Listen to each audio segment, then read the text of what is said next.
the introduction of AI and the feedback I'm getting from my clients. Yes. Some say to me, when are the AI features coming out in Martial Logic? And I go, soon, in the next few months.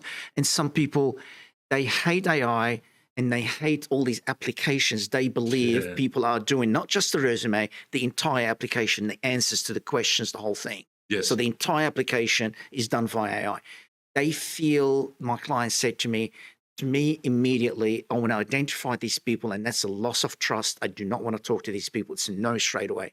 And which is interesting, considering most of the time they'll gladly use AI for efficiency purposes themselves to source and attract people to the business as well. You know what I mean? So it's almost this two-edged sword of sitting there going, we want to use it to make our teams more efficient and all those elements. However, when it comes to people using AI to apply for our roles, they find that really strange. Well, I mean, maybe there's something there, Bernt, because efficiency is one thing, but when we're saying to you, hey, tell us who you are and tell us why do you want to work in aged care, or why do you want to work for a private school, or why did you love to be a teacher? You want them to be sincere, right? Exactly. So I think they do have a good point. Yeah. They are two different things. You want that authenticity, right? The problem is they go to extremes.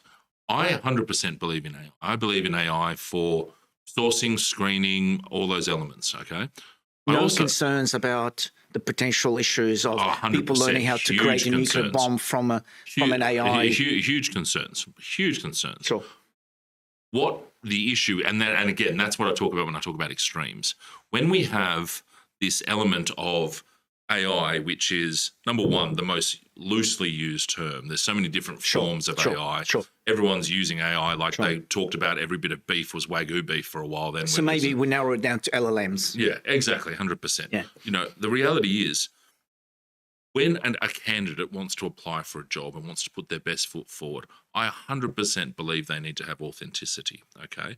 However, if they are well aware of any ATSs or technology that's going to be using systems to identify through their CVs or using automated systems through their CVs, all right, then why not would you sit there and not put your CV into a thing and go, I want this to look attractive to this ATS. Wow. I want this to be picked up within this ATS. Wow. Because they have to be. Some of the biggest complaints you hear from candidates these days is that I am literally made for this role. I have put my CV in and I haven't even got a phone call. I've just been automatically rejected. And that's the other thing. A lot of these companies automatically reject based on the AI or based on the tech that they have in place.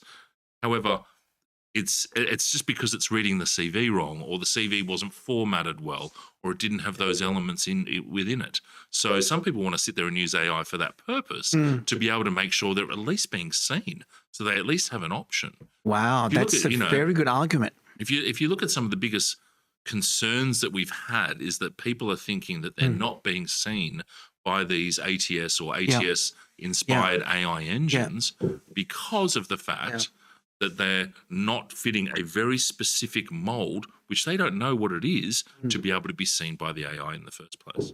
I see what you mean. This is an interesting argument. So I 100% agree with AI and being used correctly. The issue is when somebody that isn't qualified for the role then goes out and goes, I'm going to completely fabricate my entire CV through AI so I can at least get into the room to have a conversation with those people. I agree with that, and I agree with those people that have an issue with that, because that's not their sincere self or them putting themselves forward.